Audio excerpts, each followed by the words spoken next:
আজ আমার সম্মান কেবলই পকেটের মাপকাঠির উপর নির্ভরশীল।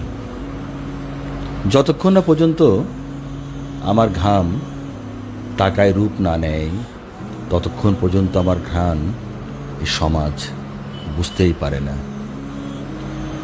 পকেট ভর্তি টাকা থাকলেই আমি যোগ্য, শূন্য হলেই যেন বোঝা।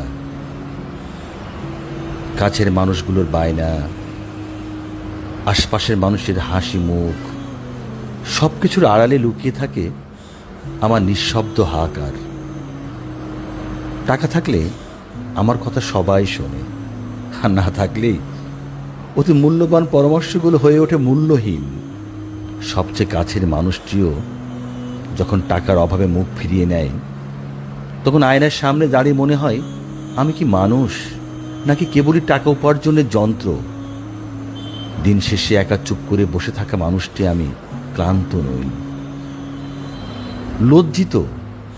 কারণ এই যুগে চরিত্রের চেয়ে ব্যাংক ব্যালেন্সই বড় পরিচয়।